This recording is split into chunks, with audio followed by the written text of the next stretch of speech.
Morning and welcome to our SWAC football head coaches media session for Monday, October 13th. We'll begin at approximately 10:05. We appreciate your patience.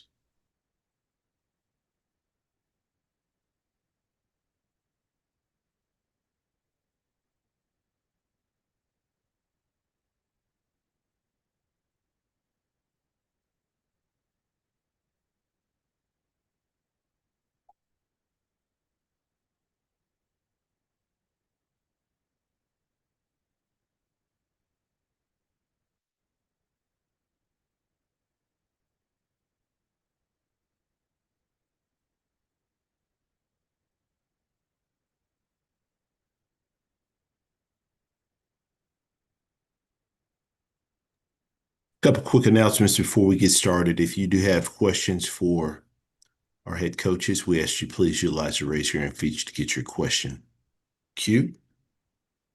Please limit your questions to one initial question. If there are additional questions that are in the queue, if we have additional time, we'll work our way back to get additional questions answered. We ask you please ensure that your lines are actively muted unless you're asking a question. And please wait to be acknowledged prior to asking your question. With that being said, we're happy to be joined by Coach Shade with Alabama A&M. Good morning, Coach. Good morning. Coach, as always, appreciate you taking time out of your schedule to join us. If you could please start us out with an opening statement recapping your team's most recent outing versus Mississippi Valley State. Okay, it was homecoming this past Saturday at Alabama A&M University, and Mississippi Valley State came in. Much respect to Coach and his team. They did a great job. Got out to us in the first half. They jumped out on us 9-0, and we were able to fight back in the second quarter. And it was 17. We were up 17-16 at halftime. Came back out in the second half and, played pretty well in that second half, offensively and defensively, and we're able to win the ball game 45-25. But much respect to Coach Terrell Buckley and his team for the way they came in here and fought. Appreciate those opening comments. First question goes to Wayne Cartwright. Coach, good morning. How are you? Good morning. Doing pretty good. I was there at homecoming. It was a great atmosphere, and it was a great win for the Bulldogs. And so my question for you this morning is, you guys rushed for 240 yards in the game. And, rushing has been a challenge throughout the season. Now with this 240-yard effort, what do you think you guys as a staff can do to carry this forward as you move into the next part of the schedule?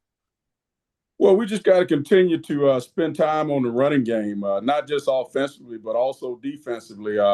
This past ball game, we held them to 150 yards rushing, which is below what we have been giving up the past two ball games. So, we put an emphasis on it the last few weeks, and we're going to continue during the bye week to do the same, and hopefully we can have the same results in the running game. All right, Coach, I'll allow Perry Daniels to ask his question. Andrew, if I got time, I'll come back behind him. Yes, sir. Sounds good. Next question goes to Perry Daniels. Good morning, Coach. Good morning. How's it going? Super fantastic, Coach. Talk to me about your halftime speech. You guys went into the half only up by 1, came out and exploded for 21 points in the third quarter. What motivated that? Well, the bottom line is this. It's something we've been, talking about all season. We just have not played 4 quarters of Bulldog football in a ball game. And that first half, we didn't play the way we knew we could play. And I just let the team know that, hey, we're not playing up to our standard, and told them, hey, it's 0-0 in the second half, and we got to go win the second half. And that's what they did. Thank you, Coach. All right. Thank you. Question goes to Wayne Cartwright. All right, Coach. So now that you're on a bye week and you're preparing for your first trip into the Magic City Classic, I'll ask you about Alabama State next week, but I specifically want to ask about the bye week this week. Got a lot of injuries, specifically starting quarterback. You've got some guys on defense, guys all around that are injured. Yes. Can you talk about some of the guys that you're looking to get back and also just some of the preparations you're looking to see as you go through this bye week? Well, yes. I mean, you're correct. I mean, we've been a banged up football team since training camp, and a lot of guys in and out of the lineup. Some guys have never made it into the lineup this season, but yes, we definitely want to get some guys healed up. Obviously, Quad Brown, our starting quarterback, he's one of them. There's some guys on the offensive line that have been a little bit banged up. Ramir Lewis, not completely healthy this past game, our right guard. Also, Trey Abner, our starting tight end. He hadn't played in a couple games. Would love to, maybe get him back healthy. And it's funny. Our second and third string quarterback were in a car accident last Tuesday. Nobody knew about, and the third string quarterback didn't dress Ashley Tucker, and actually Eric Hanley was banged up going into the game. He had some soreness from that accident, so give him some time, and then defensively, got some guys that have been banged up on defense. So hopefully we can get those guys back. Well, Coach, I appreciate your comments as always. Get rested and get healed up, and we'll talk next week about that big game down there in Birmingham. All right, thank you. Still taking questions for Coach Shade with Alabama A&M. If you have a question, please utilize the raise your hand feature here on Zoom to get your question in the queue. Any final questions? All right, next question goes to Perry Daniels. Coach, from a scheme standpoint, did you do anything differently in the second half that you didn't do in the first half to make that offense so much more productive? Well, actually, we didn't. We really didn't. In the first half, we had some execution issues. We start the game off with a flea flicker, and we throw an interception to start the game off, so we don't get off to a good start. And just offensively and defensively, we just weren't executing right. And they were able to make some plays. And then in the second half, we just had better execution out of everybody, offense, defense, and special teams. That really was the difference. Didn't really make any changes in the second half. Sounds good. Enjoy the off week, Coach. All right. Thank you. Coach, appreciate your time. Look forward to speaking to you again next week. All right. Thank you. You guys have a good one. Sir. All right, we are ahead of schedule for Coach Robinson's availability. We'll pause. We'll be back momentarily. Thank you for your patience.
Once again, if you do have questions for coaches, please utilize the raise your hand feature to get your question in the queue.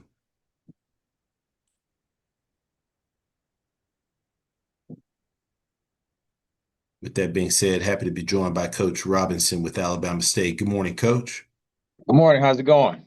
Doing great, Coach. As always, we appreciate you taking time to join us. If you could start us out with an opening statement recapping your team's most recent outing versus Jackson State. Yeah, went down to Jackson State for the homecoming. Played against a really good team. We're a really good team too. So it was two good teams out there playing. The game went back and forth. Had some challenging calls earlier in the game that had us really coaching up technique more than being tough, physical, and aggressive. So that slowed us down a little. But the kids recovered well. Going into the fourth quarter, we were down 11 at one point. We kept fighting back, and both teams made a lot of good plays. A lot of talented offensive guys on the field. I mean, they're number 0, number 2, number 3. You know, our number 0, number 2, number 6. We had about 6 guys out there that could play anywhere in the country. So it was great to have a SWAC atmosphere, to have a game, to be a part of it that ended the way it did on the last second play. We had one play to try to score and couldn't get it done. So my staff, my players played their butts off, so super proud of them. Just great to be a part of that type of game. And TC Taylor and those guys, they deserve it. They played hard too. It was just that the time was going to run out on one team, and the time ran out on us. So we take the loss and we move on to the next one. So we have the Magic City Classic coming up in 2 weeks. So we'll get everybody ready, get the academics going, make sure we're doing little things, and work on winning each day. Appreciate those opening comments, Coach. First question goes to Wayne Cartwright. Coach Rob, good morning to you, sir. How are you? Morning. Going well, going well. That's good. Obviously, tough loss for you guys, and what was a great football game this Saturday to watch. My question for you today, I want you to take us through those final moments. You guys get the completion down to about the 1.5-yard line, and you have about a second left. And then you run the play. What was the play? What was it designed to do? What was its initial intention? And then just talk about just everything that took place in that final sequence. I mean, the play was designed to score a touchdown, obviously. So that was the goal. Right. So it was just one of those things. They stretched it out. Their defensive end made a terrific play of taking away the read for Andrew Body. And then their linebacker, I forgot the kid's number, but he made a great play. I mean, if you just watch what he did, he just took a perfect angle. He laid out. I mean, as a linebacker, that's a dream that you want to make. You want to make a game-saving tackle on the goal line, and he took his shot and made it. So kudos to those guys for making that play. But it just didn't go our way. But I thought it was a great call. I liked the way we did it. We didn't execute it perfectly, but you had 2 guys on their team that made a great play. So you tip your hat to them and you move on. Yeah, it was Quincy Ivory that made that play there. Absolutely. But, great play, man. Yeah, great game to watch, though. You guys have a bye week, so we'll talk to you next week about that team you're playing in Birmingham. Absolutely. Thanks. Question goes to Perry Daniels. Good morning, Coach. Good morning. Great game. Coach, I want to take you back, though, to the point to where you scored 20 and you had 26 points and you went for 1. And that kept it a 4-score game as opposed to going for 2 and making it a 3-point game. Was there any consideration to go for 2? And talk me through that decision-making process. Yeah, I think it was still early as far as starting to chase points. Just the way the game was going, I felt like that both teams was going to score again. And so I felt like we'd have more time to catch up at that point. So didn't really consider going for 2. You know, we do our swinging gate play, maybe have an opportunity at that standpoint. But just the efficiency of our kick operation and our ability to play defense, felt like we'd have a chance to still catch up. Sounds good. Great call at the end of the game. Just they made a great play. Thank you, Appreciate Coach. it. Yep. Question goes to Charles Bishop. Good morning, Coach. How you doing? Going well. How's it going? I wanted to ask, and it seemed like he was all over the place on the defensive side of the ball, Jaleel Lenore, in terms of what he was able to do in that game. They kept calling his name all day. Just your thoughts in terms of his play. Yeah, so that was a kid, our starting linebacker. Well, both of them shared a lot of time. Was Rudy Jean Louis. He was out, had an ankle injury from the game before. So now you have a kid that usually is playing 25, 30 snaps. Now you have to play about 50 snaps. So he rose up for the challenge, man. He played hard, played physical. He had a great forced fumble at the end of that game that gave us a chance to get back in it. So he's been a leader since he's been here. Love the kid. Super proud to have him, to coach him, and he's playing linebacker at a high level, and he had an opportunity to play a lot more in this game than usual, and so that was big on him. Rudy should come back, so they'll start splitting time again. But he showed us why he was, all conference before at the D2 level before he got here. Good thing. Appreciate you, Coach. Thank you. This question goes to Donald Ware. Good morning, Coach Robinson. How you doing? Doing well. How's it going? Doing pretty good. I want to deviate a little bit and talk with you about Bill. Ja'Cory Croskett-Merritt's in a big spot tonight, Monday Night Football. A couple of things. What do you remember about his time there at Alabama State? And then did you foresee him being where he is right now? He's in a lot of respects that, at least from a rookie standpoint, the talk of the league. Yeah, absolutely, man. Great kid. He was here in 22. Montgomery kid, local guy. Just worked hard. Would ask me every day, Coach, what does it take to get to the NFL? Coach, am I doing enough? So it's great when you tell a kid you need to do A, B, and C, and then he worked at that level. So he's earned everything he's gotten, and so I talked to him over the summer and get him to come down here and do a football camp for the kids in Montgomery. He's from here, a local guy, went to Lanier High School. So super proud of him, and his work ethic is what's gotten him there. So I send him a text every once in a while, and just love to watch him play. And he's another SWAC product. We don't always get the credit for those guys who move on to other schools and then go to the NFL, but we found them in high school, we developed them, and so we're still a SWAC product. I appreciate it, Coach. Thank you. Thank you. This question goes to Marvin Nichols. Good morning, Coach. How are you? This is Marvin Nichols from MTMV Sports. Good morning. How's it going? It's going great. I enjoyed that game, and it was down to the wire. But I want to talk to you about your next game. You've got a bye week before one of the biggest stages in HBCU football, the Magic City Classic. How important is it? Is this time to regroup and refocus before Alabama A&M? Yeah, you take some time to get everybody healthy. We have a couple guys that we expect to get back, and for us, I already told them last night, it's the biggest game of the year. And that's not a hyperbole because it's the next game. It's the biggest game of the year. So, period. And so I love playing in the game. I love coaching in the game, but it's a game that you have to have a lot of focus on. So we'll get the time to get over where we are and get our minds ready to play. But I know Coach Shea to have those guys ready to play. It's a big rivalry. I think it's one of the best in all of college football, not just FCS. And we have a couple coaches. It's their first year on the staff, and I'm telling them, hey, this is the biggest HBCU Classic. And some of them doubt me, but after the game, they're like, man, Coach, that's the biggest HBCU Classic. So we're looking forward to it. It comes at a good time. It gives us something to focus on and not look in the mirror about the loss that we had. Yeah, it is a huge deal. And everybody that has a classic, whether it's in Louisiana or Florida, we know that Alabama has this big classic. I've yet to come, but hopefully in the near future, I'll be there to witness it. And good luck to you. Thank you. Thank you. Appreciate it. Next question goes to Doc Holliday. Coach Robinson, how you doing today? Going well, Doc. How's it going? I'm doing good. It was nice meeting you again. While we was on the sideline before the game started, you said that you got to be ready for a game like this, and in one way or the other, your team was ready. But the last play was the bang bang play with Ashton Taylor.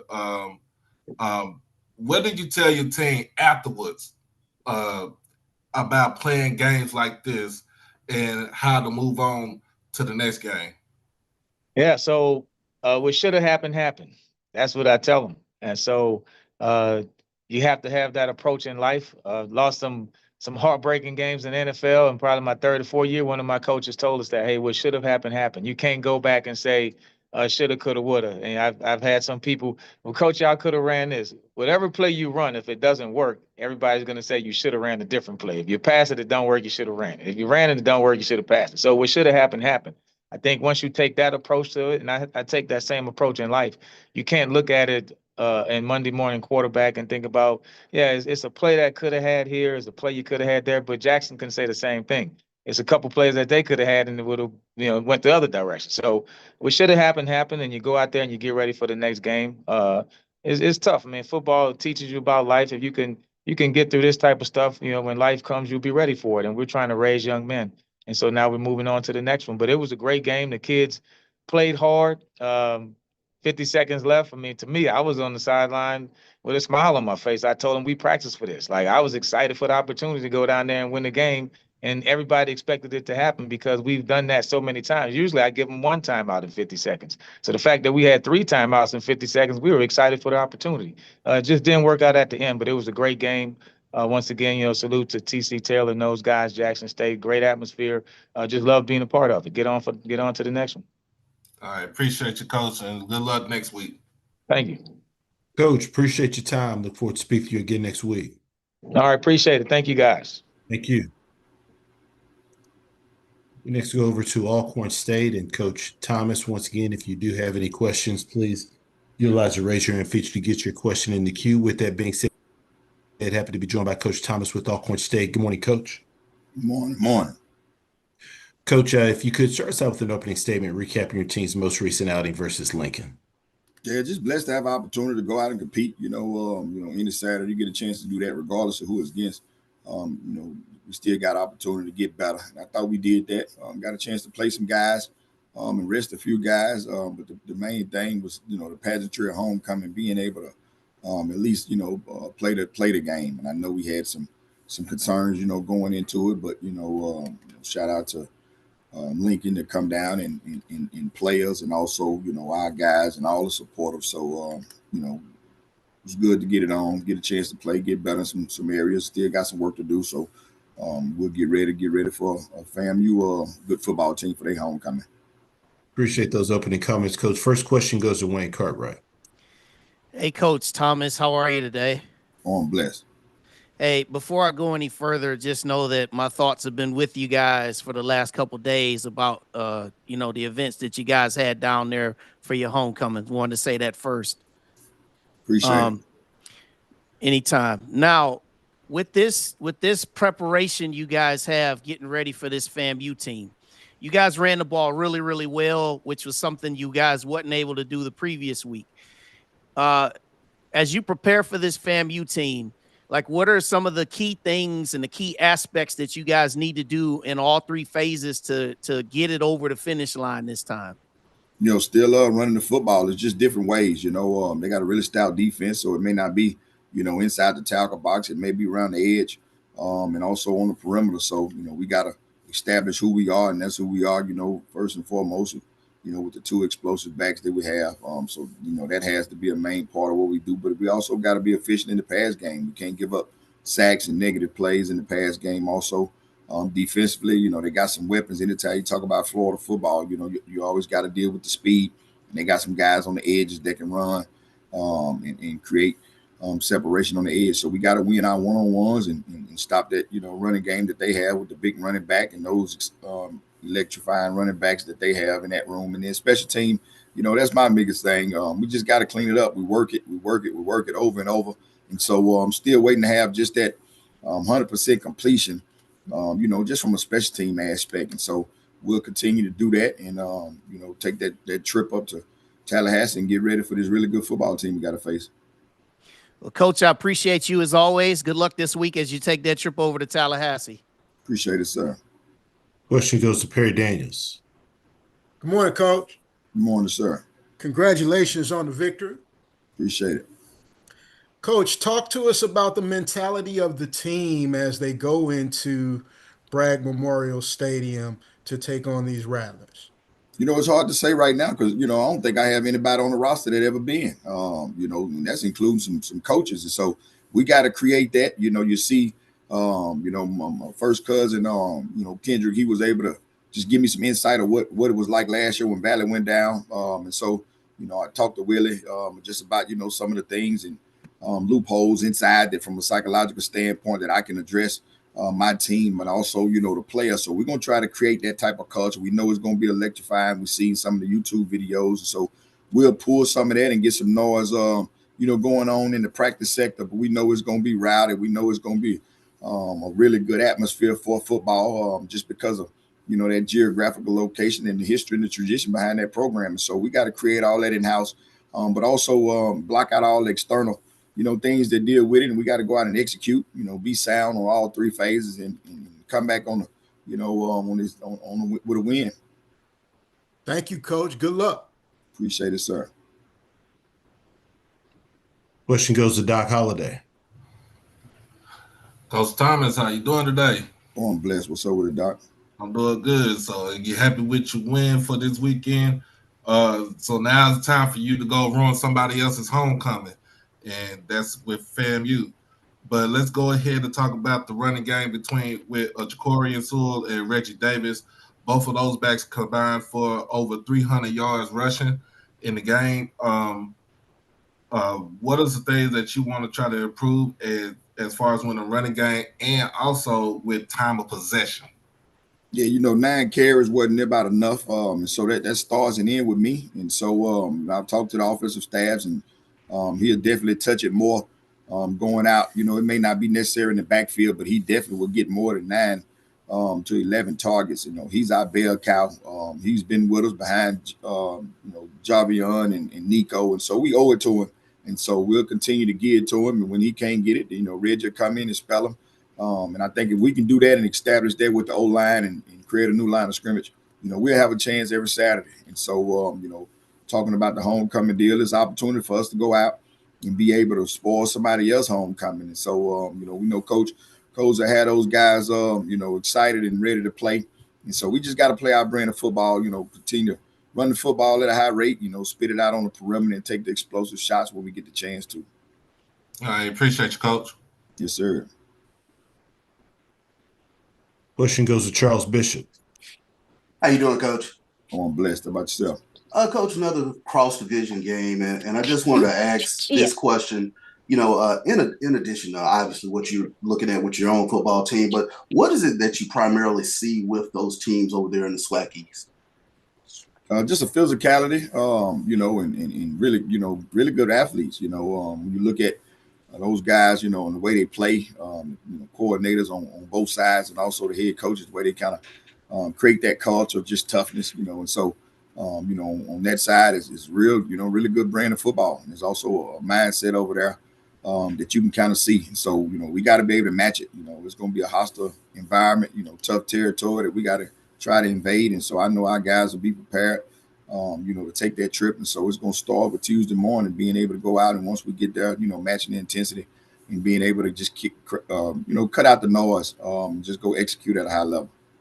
No doubt. I appreciate that, Coach. Yes, sir. Any final questions? Coach, we appreciate your time. Look forward to speaking to you again next week. Yes, sir. Thank you. All right, we are a few minutes ahead of schedule. We'll pause momentarily. Thank you for your patience.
All right, once again, if you do have questions for our coaches, please utilize the raise your hand feature to get your question in the queue. With that being said, happy to be joined by Coach Woody with Bethune-Cookman. Good morning, Coach. Good morning. Coach, as always, we appreciate you taking time out of your schedule to join us. If you could start us out with an opening statement, recapping your team's most recent outing versus Southern. Had a good showing, in front of the home crowd. Obviously, Southern came in. Coach Gray had those guys ready to go. We started out with the ball on our own 41-yard line. They won the toss, deferred, went on a 9-play drive that ended up with a 51-yard missed field goal attempt. Then they scored first play 71-yard pass. And then our second drive ended with a Cam Ransom 12-yard TD run. We scored again with Ricky Shaw, 5-yard TD run from Ransom. And then third quarter, Ali Scott on the run. Then Juan Dominguez had a 32-yard field goal. And then third quarter, Lorenzo Jenkins, the 33-yard touchdown pass from Ransom. And then we ended up with the fourth quarter ending score with Juan Rodriguez, 19-yard touchdown. Appreciate those opening comments, Coach. First question goes to Perry Daniels. Good morning, Coach. Congratulations. Thank you. Coach, you guys totally dominated the Jaguars in this contest, gaining almost 500 yards of total offense. But I want to talk to you about your defense, because this running game of the Jaguars was pretty formidable coming into this game, but yet you held them to under 100 yards. Talk about what you saw on film, your strategy into being so effective against the running game of the Southern University Jaguars. Well, I tell you what, Southern has a really good football team, especially up front in the backfield. Obviously they can run and also pass. But talking with our guys, it's all about us, being intent on the technique and fundamentals of tackling. I mean, we stressed that, and then obviously playing our gaps, and we knew that we couldn't wait. We had to be in an attack phase and have good eyes, and those were their intentions the whole season, and I'm really happy for the defense, obviously having a chance to kind of see and evaluate things that we needed to do better, and that was the top key is, get there before they get there, because they got some guys that can take it the distance. We couldn't sit and wait. We couldn't think. So just symbolizing the scheme and letting those guys play. A lot of times, like I talk with the coaches all the time, we can't overthink it. These guys have class. They have social lives. We got to keep it simple so they can play fast. And that's what they did. And I'm proud of them, with our whole philosophy as a team, being smart, fast, physical, and aggressive, and they did that on all three aspects. Again, congratulations, Coach. Thank you for your comments here. Good luck. Thank you. This question goes to Wayne Cartwright. Coach Woody, good morning to you, and congrats on your win. Thank you. You're welcome. So this week, you guys are headed into your bye week, and as you head into your bye week, you guys are sitting in a pretty good position, as compared to, some of the recent history in the SWAC play. So as you head into your bye week, what are some of the things that you as a staff and group that you guys really need to key in on to get yourselves ready for this next stretch drive?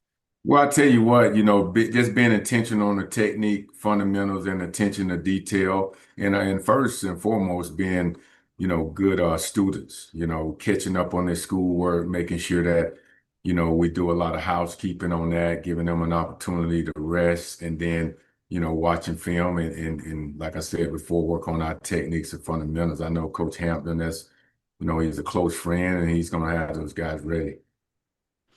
All right, Coach. Well, best to you on this bye week, and we'll talk to you next week about your next opponent. Thank you. This question goes to Doc Holliday. Coach Woody, how you doing this morning? Doing great, and yourself, Doc? I'm doing good. First and foremost, you're being even killed guy. That's the most excitement I've seen you on that sideline since you've been the head coach of Bethune-Cookman. But going into the game, pretty much defensive wise, you were locked in, especially on run defense. What are you to tell your guys about their performance against a Southern team that likes to run the ball pretty heavy? Well, it's do your 111. Like I told those guys, do your job. It's that simple. Good eyes, attack downhill, especially when there's run. And then obviously, you stop the run, then they got the result to the pass. But like I said, I'm just proud of the guys, for taking the coaching because it was due. Like I said, I'm glad to see the whole overall defense, play better than they did the previous game. So that's showing improvement, and that's the standard. All right, appreciate you, Coach. Good luck on you next week. Thank you. This question goes to Charles Bishop. How you doing, Coach? Doing well, and yourself?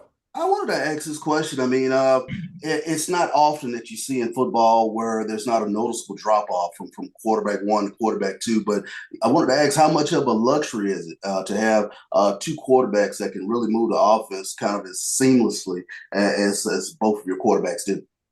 Well, it's solid on that standpoint for having a guy, like Timmy and Cam. I mean, obviously, I can't speak for every coach in the SWAC, but the schedule that we have to playing, bigger schools, and you just never know. You're one play away from being ready to go. So I contribute that to our offensive staff, having those guys, ready to go at any given situation. But to have two guys that drop of a hat, they can go in and execute the offense. That's good. I appreciate you, Coach. Thank you. This question goes to James Hill. Hey, Coach, I hope you and everyone in Daytona are well. Covering the game the other day, it looked like your offense was clicking. Talk a little bit about the offensive side of the ball. The passing game was on point, and in rushing the ball, you guys really scored and really got out and did what you had to do. But talk about Wildcats football. Well, I tell you what, I was excited, for Coach Pimpton and the whole offensive staff, along with the players. I mean, we had 270 yards passing and then 227 yards rushing, so it's pretty balanced. That's what you sign up to be, whether it's run the ball, then obviously pass the ball, balance type statement. They do a good job of rotating guys in and out to fit what we do on the offensive side of the ball. So like I said before, it just seems like those guys are starting to click together. They care about each other. They don't care about who gets the credit. And that's the good thing about, what we're doing on that side of the ball. Everybody is doing their part. And when you do your part, things that happen for you, whether it's this game or next game, but just having that selfless mentality. Thank you, Coach. Have a great week. You too. This question goes to Marvin Nichols.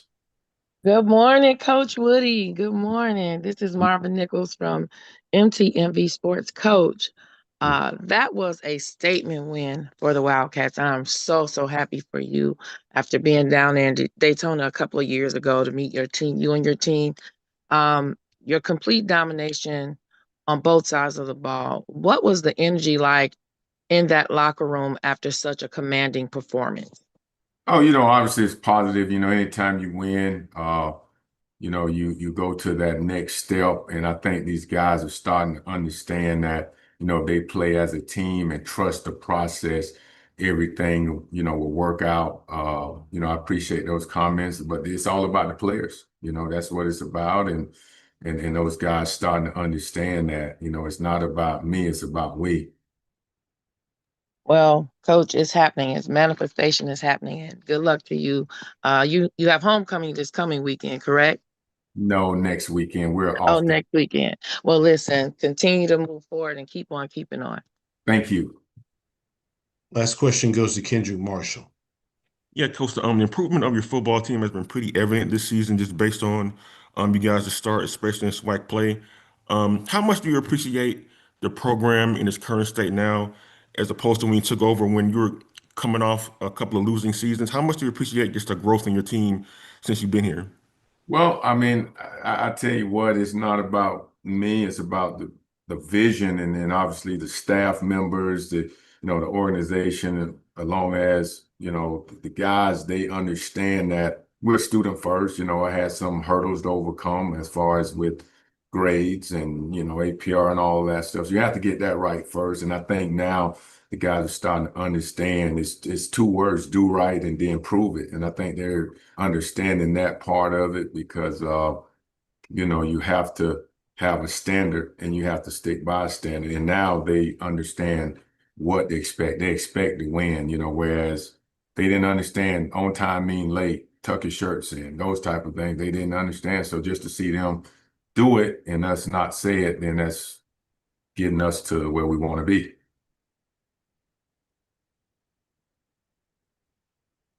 Coach, we appreciate your time. Look forward to speaking to you again next week. Thank you. Yes, sir. Thank you.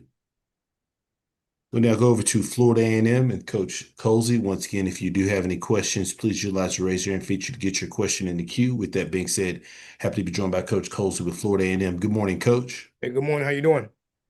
Doing great, Coach. As always, thank you for taking time to join us. If you could, please start us out with an opening statement, recapping your team's most recent outing versus North Carolina Central. Oh, I'm sorry. Sorry about that. Yeah, tough loss at home against a very, very good North Carolina Central football team. 3 turnovers, not being able to capitalize on some of the I think be able to take advantage on some of the things that we were able to do defensively. But it's a very, very good football team that we played. Looking forward to playing Alcorn State this weekend for our homecoming. Appreciate those opening comments, Coach. First question goes to Wayne Cartwright.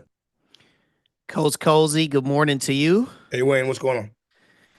Hey, Coach, I know it was a tough effort for you guys this week, but obviously you don't have a lot of time to sulk about it. You just got to get yourselves up and get ready for Alcorn. But my question for you now is, after 7 punts, 3 interceptions, being sacked, and then having some troubles running the ball, where do you guys go as an offense from here to start improving and getting this thing turned around ahead of this Alcorn game? Well, the first part you mentioned Alcorn's not going to feel sorry for us for the tough loss that we had this past Saturday. And then to answer the second part, I think it's just we keep talking about execution and communication. Just being able to just finish drives, finish catches. Get an offensive rhythm. I think you said it all right there. What took place this past Saturday. That's not we continue to have those type of efforts, right? We're going to continue to have the same type of offensive output. But you take a look at the film. You look at where at certain times, maybe 1, 2, 3 guys didn't necessarily execute, and then you get some of the things that you saw this past Saturday. But we better hurry up and get it done quickly because Alcorn's coming in, and like I said, they're not going to feel sorry for us for whatever happened to us the previous week. All right, Coach. Good to talk to you as always. Good luck against Alcorn. Appreciate you. This question goes to Perry Daniels. Good morning, Coach. Hey, Perry, what's up, boss? Hey, Coach, the running game, less than 100 yards in the running game, but you gave up almost 200 yards in the running game, and now you've got one of the most productive running games in the conference coming to Bragg Memorial. How do you control this running game out of Alcorn State? Got to be able to tackle. Got to be able to tackle the running backs. People are talking about Sewell. They got another one that can do pretty well as well. Both those guys ripped off almost 85 plus yard rushing touchdowns last week. But we got to work cut out for us, right? We got to be able to tackle. We got to be able to possibly stack the box and try to help our D line and linebackers against a very, very potent running attack. And then on our end, when you looked at the beginning of the season, you thought that Franklin was going to be a guy that was going to be able to have a very, very good year running the football. But then when you get yourself down a couple touchdowns, in the last couple games, you feel like you have to get away from the running game. But we got to be able to run the ball as well. Thought we had a very, very good opportunity. Would have a very, very good chance to hopefully do that this weekend. But it's been collectively, we've had some issues, whether it's special teams, offense, defense, throughout the year, and we got to keep working and keep grinding to try to see if we can make sure all 3 of these facets come together sooner than later. Thank you, Coach. Stay on the grind. Good luck to you. That's all we can do. Yes, sir. This question goes to James Hill. Hey, Coach, I hope you and everyone on the highest of 7 hills are well. Can you talk about the big three, as it were, the offense, the defense, and the special teams as you gear up for the Alcorn State University Braves as they come in for homecoming? Well, I mean, I'll start with special teams. For the second week in a row, our damn punter is the MVP, right? Because he's punted so many times. That's not always what you want. Defensively, we knew we had our work cut out for us for what they were going to do offensively. They had a great run game, pass game, but we thought for the most part for us defensively this week it's going to kind of be the same memo, right? We got to stop the run. They got two guys that can tote the rock, and we got to be able to hit them and hit them again, and put ourselves and I'll put our defense in a better situation as far as third down goes. Offensively, man, we just got to try to finish drives. That's been the biggest thing. We've been able to get some yardage, but then once we get to that offense plus 40, that's where we kind of struggled a little bit. So, just being able to finish drives, have some confidence. If offensively, when you start scoring points, right, that obviously helps the confidence, not just of the offense, but it helps the confidence of the team. So, we understand where we've made some mistakes, and we had great conversations yesterday, had great conversations this morning. When we're not going out there trying to do these things or not trying to play well. So, but I think for the most part, our guys still have confidence. They're still going to play as hard as they can, and that's all I ask them to do on a daily basis. Thank you, Coach. Have a blessed week. Absolutely. This question goes to Doc Holliday. Coach Colsey, how you doing today? I'm doing well, Doc. How you doing? I'm still recovering from homecoming. I was ready to ask you. I know you smiling. I know you smiling. You've been smiling for the last 48, 72 hours. Hey, yeah. I can't help it, man. That's all good. That's all good. Going into this game, what was the decision going with Jet Petty instead of with RJ Jefferson? Well, I'll keep a couple things in house, but I mean, I know Jet did a great job the last week and a half. Thought it'd be important to, see if we can have a spark to our offense, and then obviously, we have the output that we had this past weekend. So, but Jet coming in week in and week out, worked hard, did the things they needed to do, and thought it would be a great opportunity to start him. Wanted to give him every opportunity to play and see what it would look like with him under center. And so that's where we were, and made the decision to do that. And when you make those type of decisions, you got to stick with it, and that's exactly what I did. All right, appreciate you, Coach. No problem. Next question goes to Kendrick Marshall. Yeah, Coach. Last week you referenced the amount of pressure that you put on yourself to try to turn this thing around at FAMU. You lost your second straight home game, another one by a pretty large margin. How much is there pressure on yourself kind of ratcheted up now that you had like 2 consecutive home games that haven't been very close?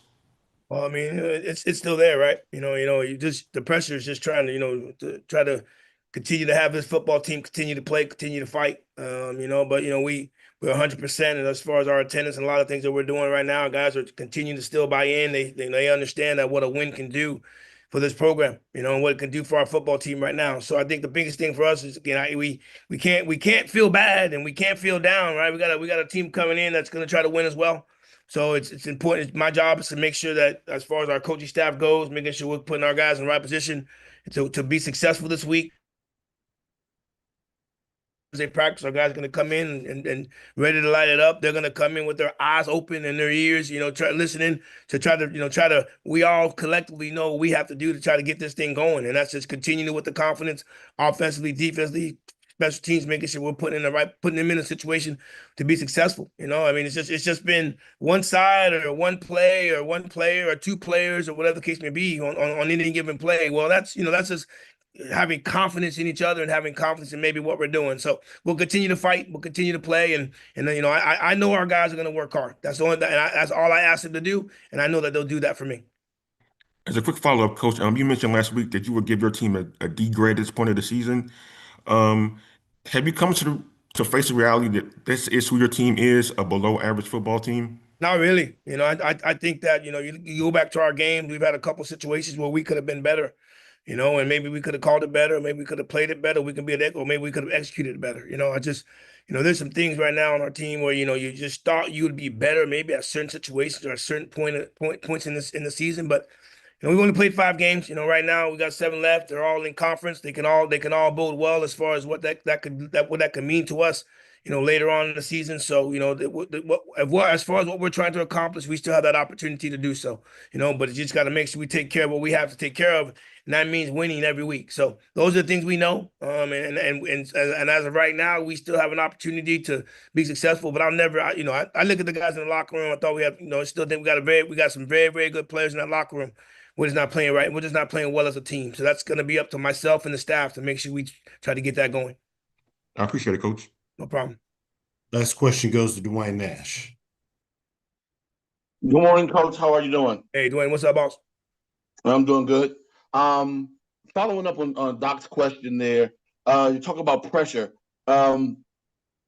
This team hasn't been on the precipice of losing 3 games or hasn't lost 3 games there at Bragg in over almost a decade. Is there any pressure on you and your coaching staff going into this weekend to make sure that doesn't happen this year?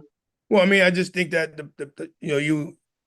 for us as a staff, obviously trying to eliminate the outside noise. I mean, but we also understand that we haven't played well the last 2 games, right? So just trying to make sure that this team, proper game plan, putting them in the right spot, making sure we do everything that we can to ensure that they play their best game. Again, we've seen we watched the film. We know we haven't played what we needed to do. We haven't executed the way we were hoping. I don't know about the past. The stat that you just gave, but I think for us it's just trying to make sure we win this football game. That's the pressure, trying to make sure we win this football game, because again, you start getting used to losing, right? And then it gets affected, then it gets into your locker room, right? So for us, we got to put our guys in the best possible situation to win, and that's really all we're thinking about. All right, thanks, Coach. Good luck this week at homecoming. Hey, appreciate you. Appreciate your time, Coach. Look forward to speaking to you again next week. Hey, appreciate you guys, and as always, good luck to everybody this weekend. Sure, thank you. All right, we go over to Grambling State. Once again, if you do have any questions, please utilize the raise your hand feature to get your question in the queue. With that being said, happy to be joined by Coach Joseph with Grambling State. Good morning, Coach. Good morning to you guys. How y'all doing this morning? Doing great, Coach. As always, we appreciate you joining us. If you could, start us out with an opening statement recapping your team's most recent outing versus Texas Southern. Well, first of all, I'd like to apologize to the Grambling family. Had a great a great turnout for homecoming. It didn't go our way. 4 turnovers. We got to do a better job with ball security. I know we fumbled 3 times inside, the 15-yard line, and we had an interception. So you're never gonna, when you turn the ball over like that, the positive, you ran 2 kickoffs back and one came back for a block in the back, and that was very disappointing. But overall, we got to get better with our fundamentals with ball security. It's been 2 weeks in a row that we felt like we gave the game away with the turnover. So we got to do a better job, myself and with the staff, working with the fundamentals, just preaching it, and then, drawing a line. The lines have to be drawn, so you fumble, you might have to sit for a while. So we'll do a better job with that. But you take your hat off to Texas Southern. Dishman's did a good job with his team, and they won the game. So it's no excuses. And you get out there, you throw your best shot, and then we just came up short. In another 1-point game. I think they said we're 4-6 in 1-point games, and that's something that I lose sleep over, try to figure out what we need to do to get better. To turn that corner. We just haven't turned that corner yet, but we're going to get back here today, and we're going to get ready for Arkansas Pine Bluff, which is another tough opponent. Appreciate those opening comments, Coach. First question goes to Wayne Cartwright. Coach Joseph, good morning, sir. How are you? Could be better, but Wayne, I'm okay. I mean, he woke me up this morning, so I woke me up to fight. So I'm gonna get up and fight a little bit. Yeah. So my question for you today, you already talked about the fumbles and the turnovers, but my question is, I want to go after that first touchdown, and you guys decided to, just talk about what the thinking was about going for 2 there on the fake. Well, it's about starting fast, and then we during the week we said, hey, if we get the look, we're gonna go for it. But coming back and looking at the situation, probably need to make sure they give you the same look twice before you before you go for it. And we went for it, and it hurt us. But that one play doesn't lose a game. I know it seems like it. You look at the 3 fumbles within the 15-yard line, and you look at the 60-yard run with a minute and something going into the half. So there's a lot of things played into losing this game. But you're right. If you had to go back and look at it, the best thing to do is make sure they give you the same look twice before you go for it. But it was a thing about trying to start fast. But that's on me. I'm the head coach, so it's on me. Yeah, and coach, I just wanted to say with that, obviously that was something that people had asked, but I know the 9-play 85-yard drive and fumbling there at the end, that ultimately was really the one. But coach, good luck to you this week as you get ready for UAPB. All right, thank you. Thank you very much.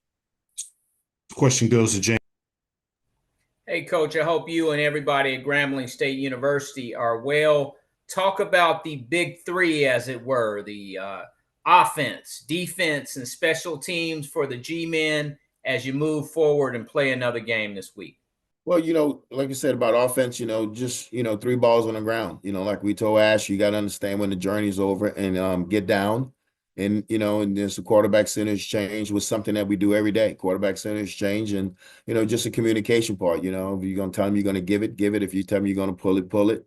And then, with the young kid, he took the correct steps the first play, but the next step took the wrong steps and, didn't have it high and tight, had it away from his body. And the ball came out. So, we got to do a better job with that. And then, we got to figure out what's going on with the A and the B gap on the defense side of the ball. Are we moving them too much, or do we just keep them in their gaps? And are the linebackers there, and where's the safeties? So we got to do a better job in that. And on special teams, we got to stop the stupid penalties. We thought one of them was a bogus call when they pushed McWayne from the back and he disrupted the punt returner. But the blocking the back was a legit call, and it should have never happened, because that's another, take points off the board. We ran 2 kickoffs back, and same exact kickoff return, and we got to the point where we quarterback coach, we got to do a better job. We got to do a better job is going over and making sure they see everything they need to see before they see it on Saturday. Thank you, Coach. Appreciate you. Appreciate you. This question goes to Perry Daniels. Good morning, Coach. Good morning, Perry. How you doing? Super fantastic, Coach. I got to ask about Xavion Tisek. When did he get injured? It was reported during the game that he was in a boot prior to the game. Mm-hmm. And then he was there doing what he does, taking your team on a late drive. What happened, and will he be ready for UAPB? Well, I ruled T-Set out. It was a foot injury, and I knew Ash was capable of to helping us win games. So he was banged up, and you hate to play kids when you have a credible backup like Ash. You hate to play him and have him play with a little pain. But it was on me to say that he wasn't going to go, because I was going to hold him. But I know this was the short time that I know this kid. I know when this kid seen Ash go down, I know it ran through his head like, okay, I got to go get ready. Because if you put him in pads, no matter how Ash was playing, you still look to put your starting in. So he was in a boot. He went down pregame. He said he felt it a little bit. But so we said, okay, let him rest and see if we can get him back for next week. But T said he's a team player. This is his team, and he wasn't going to allow it. I told him it's just a Byron Letwich when the lineman had to pick him up and ran him down the field, and he stayed in. And it was like, Ash said, Coach, you have to cut my foot off. Not Ash, but T said, you have to cut my foot off for me not to go in. But I was going to hold him, because I wanted him to heal. I wanted him to heal and to feel better, for the next week. But situation came about, and he took the initiative and said he was going to go in. And so, we let him play, and he came in, and he almost brought us back. But this is his team. He's our QB1, and everybody knows that. But you have to respect that kid for what he did, because most kids would have said, you know what, I'm not going out there because I'm feeling pain. But he played through it. So I take my hat off to him, and I respect him and his family. Just for clarity, Coach, when did he occur with this injury? When did this injury occur? Third quarter PV game. Got it. Thank you, Coach. Good luck. He played through it. So take my hat off to him. I appreciate you. Thank you. Yes, sir. This question goes to Tanner Spearman. Good morning, Coach. Just to follow up on that, at this point, I know it's early in the week, but what would you say is the likelihood that T-Sit will be good to go for UAPB? And if he can't go with the injury to Adrian, what's the plan look like at quarterback? Well, the plan is Danberg is going to take some reps this week, and we also going to look at T-Set again today. He came in this morning, so we're going to look at him again today and see how much he can do. And if he can go, we'll get a game plan around him. But right now, I'm going to rule him day to day. I'm going to rule him day to day. He's going to continue to be in the boot, and we're going to see if he can go a little bit on Tuesday. And if he can't, he'll go day to day. And if he say Saturday morning that he's feeling good, we'll have a game plan in place for him. But also we have a backup plan with Danberg to get him going also. But we do have a plan. We just got to know what's going on. Our medical staff's doing a great job of giving us the information that we need. So if he's ready to go, he'll be able to go. But right now, I'm going to list him day to day because I know that's what they're telling me. All right, thank you, Coach. Thank you. Last question goes to Doc Holliday. Coach Joseph, how you doing today? Doc, how you doing? I'm doing good. Going into the game, Ashton Fry, can you grade his performance for me? And what do you do? How do you evaluate your second and third string players, and if you want to make them available to be on the field? Well, if they're injured, I go with the medical staff. But if the doctor, not the trainer, if the doctor tells me that he can go, then it's up to the kid. If the kid tells me he can go, then he can go. If the kid tells me he can't go, then he can't go. But the doctor have to tell me that, not the trainer. I want to hear from the doctor. I want to hear from the one who has the higher salary. He's got the largest salary, so he's going to make sure. Not a trainer. I want the doctor to tell me that. So once a doctor tell me that he can go, he can go. Now, as far as my backup players, the backup, we give them reps. We give them fast reps, but they don't get a lot of reps. The third string quarterback really gets no reps. I mean, if you got time to get a third string quarterback reps in practice, I need to sit down with you and find out how you're doing it. But now we're going to increase Danberg's reps this week, knowing that T-Set could be down. And we'll have this kid ready to go and find out what this kid can do. But the evaluation comes because we do good on good. We don't do scout team here. We do good on. We go twos against ones, ones against twos. So the kid gets fast reps. Now we got to increase the reps, what he's going to do in the game to get him going. So we'll evaluate him. But as far as injuries, once the doctor tell me that the kid can go, then it's up to the kid and the kid's family, of course. All right. Appreciate you, Coach. Good luck for next week. Appreciate you. Appreciate your time, Coach. Look forward to speaking to you again next week. Hey, good luck to all you guys this week. Y'all keep grinding, fellas. It's not the end of the world. Appreciate it. All right. All right, next up, we will go over to Arkansas Pine Bluff. And once again, if you do have any questions for our coaches, please utilize the raise your hand feature to get your question in the queue. With that being said, happy to be joined by Coach Hampton with UAPB. Good morning, Coach. Good morning. Coach, as always, appreciate you taking this time to join us on the weekly call. If you could start us out with an opening statement, recapping your team's most recent outing versus Westgate. Yeah, we had homecoming against Westgate Christian, good crowd. We were able to get the win. A lot of the guys were able to play, and so everybody was happy. Good celebration for dear mother, and now we're on to the next game. Appreciate those opening comments, Coach. First question goes to Wayne Cartwright. Hey, Coach Hampton, congrats on the win. How you doing today? Doing great. Great. So exactly how many players did you guys get in the game this week? And then also your preparation, just talk about when you get ready for this Grambling team coming to town. Yeah, everybody was dressed, probably like maybe 80 kids. And so all 5 quarterbacks played. Everybody played, so it was good. A lot of freshmen got in the game that hadn't normally dressed, so that was good. And so obviously we got Grambling this week. They got a couple good running backs, a couple good receivers. O-line's good. Had a good football team. So we got to go to work. All right, Coach. Good luck against Grambling this Saturday. All right, appreciate it. Question goes to James Hill. Hey, Coach, I hope you and everybody in Pine Bluff are well. Congratulations on that victory. Offensive explosion. Talk about guys going out, clicking and winning and scoring and all that good stuff. Yeah, obviously, man, coming back, from the game down in Houston to be able to get back out on the field, to be able to see yourself have some success for the players. We know what we did the week prior wasn't who we were, so it's just good to get back on the air at home and to be able to move the ball offensively, defensively, be able to get some stops, stop the run, and special teams be able to make a few plays. Congratulations, and look forward to seeing what you guys do this week. All right, appreciate it. Question goes to Doc Holliday.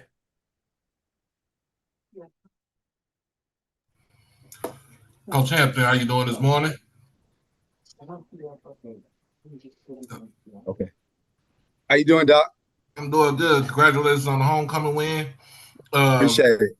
Now we just move forward to Grambling. What is the thing that you're going to see that you see on tape that you could take into this game against Grambling as far as offensive wise and defensive wise? Yeah, I mean, they're a good football team. I mean, they run the ball well. The quarterbacks, they play a couple different guys. I mean, whoever gets in there, you just heard him. I mean, he felt comfortable with those guys. And on defense, man, they're sound. They'll get after the quarterback. I think they had two of them. One got called back, but they got a lot of speed. So we got our work cut out for us. All right. Appreciate you, Coach. Yes, sir. This question goes to Tanner Spearman. Good morning, Coach. Looking at your passing offense, and I mean everybody, not just Christian, but the receivers, the O-line, the whole unit. We've seen games this year, like the Alcorn game, where they've done really well, over 300 yards. We've seen games like Texas Southern, where it was a bit more of a struggle to get the ball moving. Against a Grambling defense that's been one of the better ones against the pass in this conference. What do you need from these guys to be more consistent each week and have what they did against Alcorn be able to do that each and every week against good defenses? Well, I mean, obviously, we need to be able to catch the ball when the ball is thrown. Obviously, against Texas Southern, we had a lot of third and longs. We had too many penalties, which is uncharacteristic of who we are.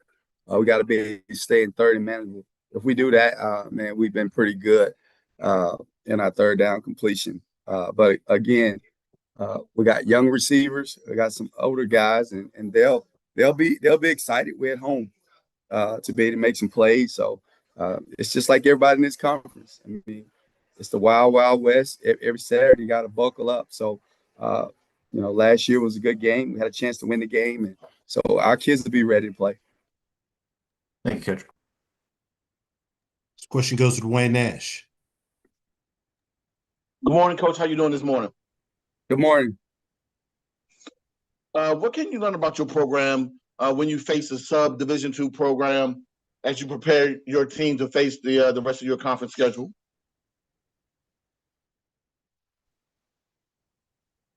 Repeat your question. Yeah, I'm sorry, Coach. I was wondering, what is it that you can learn about your team when you face a sub Division II program as you prepare to finish out your season against your conference slate?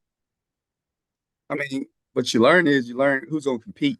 It doesn't matter who you're playing. You're talking about sub. We've been to sub in a couple games. Played Arkansas the year prior. We played Texas Tech. So those are all excuses. You play football. You line it. You put the football down and you play. It doesn't matter the opponent. It's your mindset, your attitude that you have to be able to go out there and do your job. So we're not going to let our kids or anybody else tell us because we played a team that wasn't on our level that is sub. You got to go out there and compete every single snap and do your job. And that's what was good to see. You've seen guys go out there and do the job, do what the coach asked them to do. So, and I just heard one of the coaches on the call, in our conference, we have to play some games where we have to play up to get some finances. And then on homecoming, sometimes you play some that may not be your level. And so it is what it is. It all evens out. So at the end of the day, we talk about having competitive stamina. All right, regardless of what's going on around you, regardless of who's on the field, you got to compete. You got to be a man. All right, and that's what life's about. It don't matter who you put in front of me. We're gonna compete, and it made the best man win. All right, Coach. I hope you didn't take that as a slight. I know there's people out there who are curious about that type of stuff. But yeah, good luck this week. Yeah, appreciate it. Question goes to Tanner Spearman. And Coach, when you're looking at Grambling, you know, obviously the injuries that they're dealing with the quarterback, how does it affect your planning when you don't know for sure who's going to play quarterback for the other team? Man, it's the SWAC. I mean, every coach on this call have multiple quarterbacks that can play. I mean, and this is why you're in the SWAC. I mean, some really athletic guys. They can run, they can throw the ball, so nothing really changes. I mean, coach does a good job. I mean, they got good coaches over there, so it doesn't really matter to us. They're gonna run the football. That's what everybody in this league do. You got to be able to stop the run. So if coach had to get out there himself and hand the ball off, they're gonna run the ball and they'll throw the ball if necessary. So our objectives is gonna always be the same: to be able to stop the run. Very few people in this league are pass first. So our priority is to find a way to stop them from running the ball. They got 3 or 4 running backs. They're all pretty good. They can take the ball the distance, and they're physical. So we have our work cut out for us. So that's what we're worried about. I don't mean no slight. I'm not worried about the quarterback. I'm worried about who the quarterback handing the ball to. And then once we be able to stop the run, then they have to pass it. Then we'll worry about that. But plan A is to stop the run. Thank you, Coach. Last question goes to Ty Miller. Coach Hampton, how are you, man? Doing good. How you doing?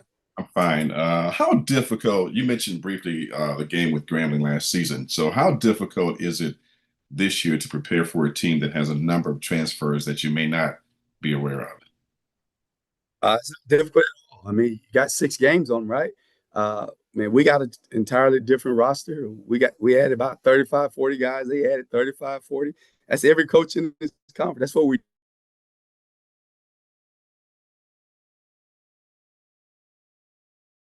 so it's called scouting. You go watch the film and see, go back and look at the last 3 opponents that they played. And then obviously, you know, like by the end of the day, would have watched all 6 games plus the last 2 we played them since I've been the head coach. So I have a pretty good idea of who they are and what they'll do. And, you know, so I'm not worried about the guys that they brought in. It's about the guys that are showing up on film and what problems they may present or challenges that they may present to us. And then vice versa, they'll have to do the same. Thanks, Coach. All right, thank you. Appreciate your time, Coach. Look forward to speaking to you again next week. Yes, sir. Y'all be blessed. Thank you. All right, next we go over to Mississippi Valley State. Once again, if you do have any questions, please utilize the raise your hand feature to get your question in the queue. With that being said, happy to be joined by Coach Buckley with Mississippi Valley State. Good morning, Coach. Good morning. Good morning. Coach, as always, appreciate your time. If you could start us out with an opening statement recapping your team's most recent outing versus Alabama A&M. Well, it's kind of turning into a trend. We are working really hard on changing. We compete and we get off to a hot start. If you look at, I think we was up 16-7, started the second quarter, and we just running out of little steam. We go in at halftime, we come back out, and from the opening kickoff, nothing really went our way. The guys are playing hard. We're getting in position now to make plays. That's a good sign. We're getting in position to make plays. We had our first pick, which is encouraging. Still not getting enough pressure on the quarterback. And I was hearing Coach Luton and Coach earlier about stopping the run, and Alabama A&M decided they just were going to run the ball down our throats, and that's what they did. And it didn't turn out good for us. Appreciate those opening comments, Coach. First question goes to Wayne Cartwright. Coach Buckley, good morning to you, sir. Good morning. I was actually there this weekend as an Alabama A&M alum, and I, watched that game. And I know you guys did get off to a really good start, jumping out 9-0 and 16-7, like you said. My question for you, though, it kind of goes back to the Texas Southern game a little bit, to what I saw. You guys are having a lot of issues with snapping the ball back to the punter, and also you guys had an issue where you guys missed an extra point due to a snap. At some point, Coach, where can you possibly go at this point of the season to make change in that area?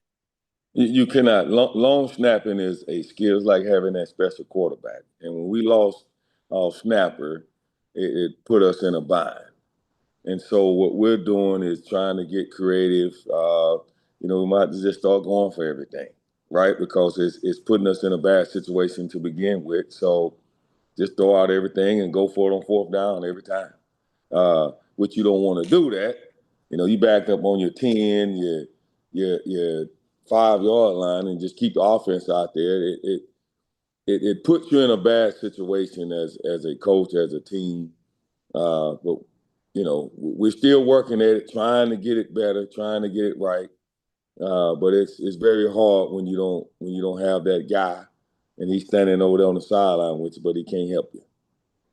Well, Coach, I always say you guys play really hard, and I know you're really giving your best effort. So good luck this week in your homecoming effort against Lincoln. Thank you. I appreciate it. This question goes to James Hill. Hey, Coach Buckley, I hope you and everybody in the Delta are well. Talk a little bit about the opportunity you have coming up against Lincoln, the opportunity to win. Have you looked at this club and what do you see from Lincoln? And then just talk a little bit about the Valley Way and why this is a great opportunity. Well, I would say this, every week is a great opportunity. We felt like we had a great opportunity to win last week. The theme that I'm trying to get us to understand, let's take care of ourselves first, handle what we need to handle. The opponent going to give, everybody kind of runs the same plays. Sooner or later it comes down to players versus players and what type of adjustments are we making. And can we overcome some situations? We started out at the bottom of the barrel or the bottom of the pole, and I think we are trending and moving in the right direction.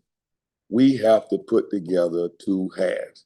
And I don't care who that's against. Let's concentrate against ourselves, for us to get right, fundamentally, taking care of our business, making sure we're doing the right things as a coaching staff and the players. Thank you, Coach. Have a blessed week. You too. Question goes to Stephen. Yes. Good morning, Coach. Hope Morning. all is well over at the Valley Way. My question is non-football related. It's more of a societal question, social issue, dealing more so with this past weekend across our great state. We had a number of issues with violence that took place during homecoming. And I just wanted to get your thoughts on that. People come together for what is supposed to be a celebration, but unfortunately it has turned to violence, and maybe the message that you share with your players as well, with homecoming coming up this weekend for you, in terms of just being in a safe area and making sure that you watch your back, and also being surrounded by positivity, so to speak. But just more of a societal question in terms of how you feel about homecoming, and as well as being safe, not only for your players, but also maybe even for the fans. Absolutely. We felt for that, and we started out our staff meeting with a prayer for everybody involved.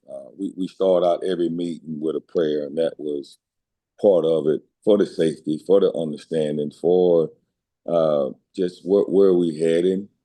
And we are, I always talk to the players about life after football, and that's a part of it. We have mental awareness classes. We have to help alleviate some of the stress that everybody's going through. There's a lot of pressure being put on players and people in general, and they don't know how to have that release. And that's, for me, is all I try to get the players, get us to think about, is there's more to life than playing ball, than letting all the stress build up where you do something that obviously nobody's proud of. And so my heart goes out to the families, to everybody involved in that. Obviously, we don't want that to happen. But my end as coaches and the university is we pray and we want everything to be right.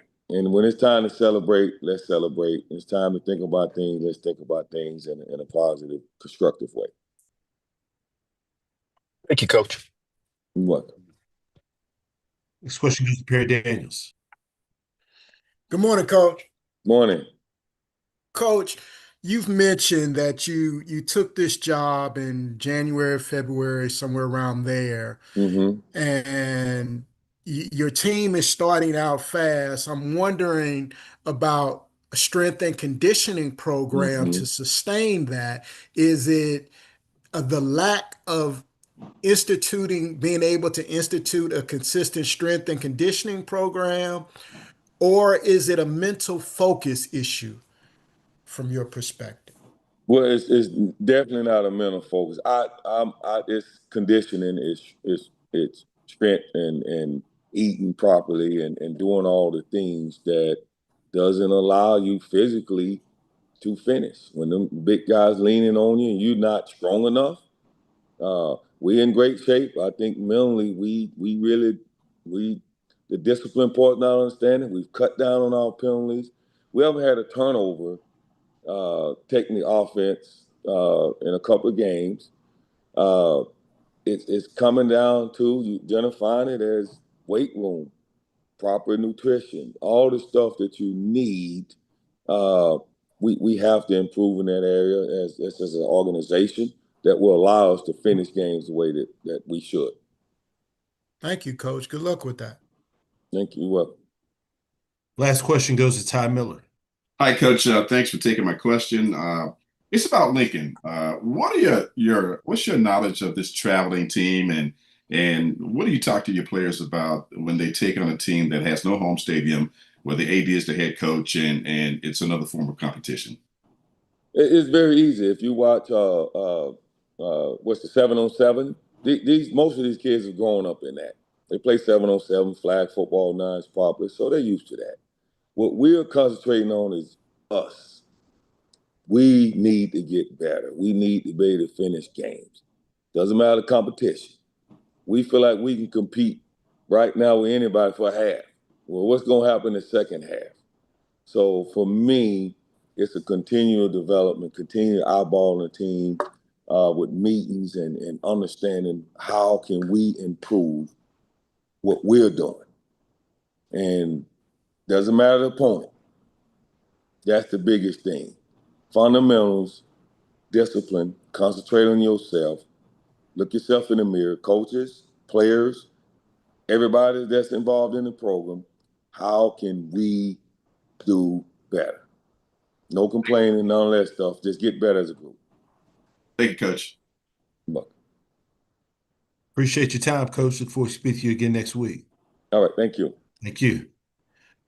All right, next we go over to Prairie View A&M University. Once again, if you have questions, please utilize the raise your hand feature to get your question in the queue. With that being said, happy to be joined by Coach Jackson with Prairie View A&M. Good morning, Coach. Good morning. Coach, obviously this past week was a bye for your program, so if you could just kind of start us out just by assessing this past week for your program.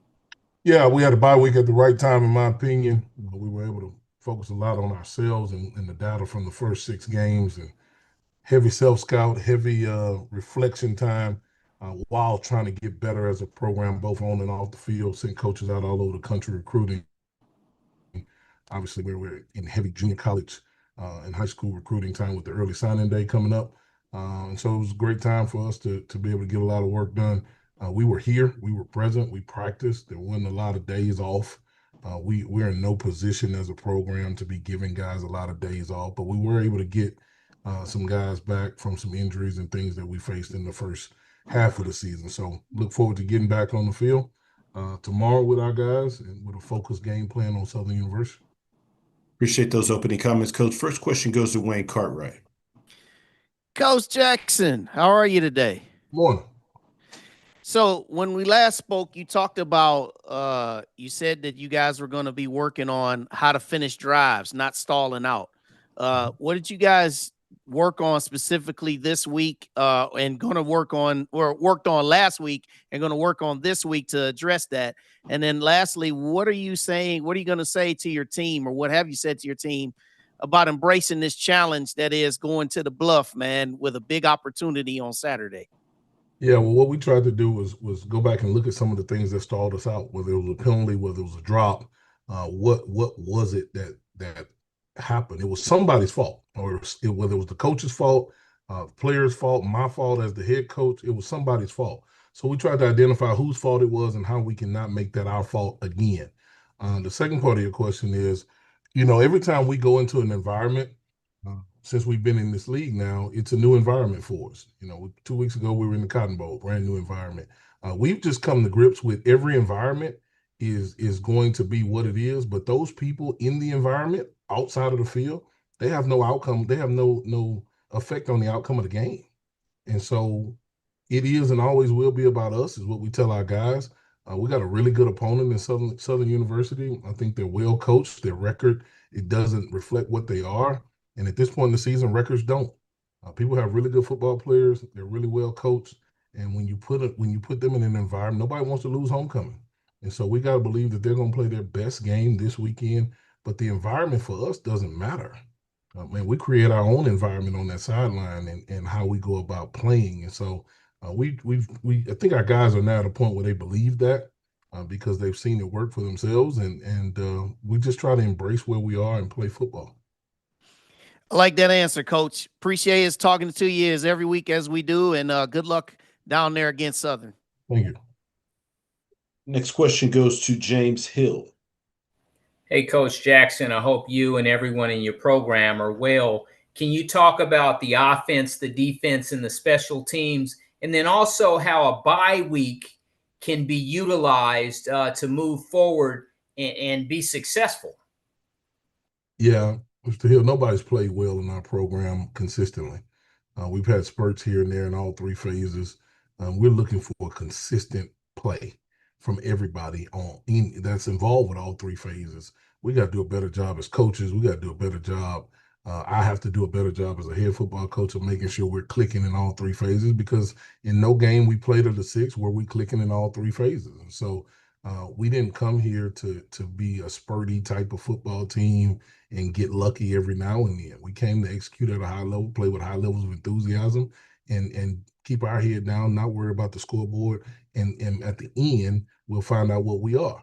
And so until we do that, we'll always be trying to get better. And so no phase is better than any phase. What we told our guys this past week was we need to be better everywhere. And what I told the staff was they need to be better everywhere. And then I need to be better everywhere. And so we really had a lot of time to self-reflect. And what we came up with is nobody's good enough at anything. And so we have to continue to get better. Thank you, Coach. Question goes to Perry Daniels. Good morning, Coach. Good morning. Coach, you are the #1 ranked passing defense in the Southwestern Athletic Conference, almost 30 yards a game fewer than your next closest, the second-ranked team, Grambling. Sounds like you all are pretty good there. Can you assess in your passing defense, and what do you attribute that to? Yeah, I don't think we are. I just think we've gotten lucky a few times. And I tell our kids that all the time. We're all these numbers and things that are going on right now, they don't matter. When you're chasing a championship, nothing matters until the end. At the end of the season, whenever that might be, we'll take the day after the last day, we'll get a break, and that Monday we'll come in and we'll evaluate what we were.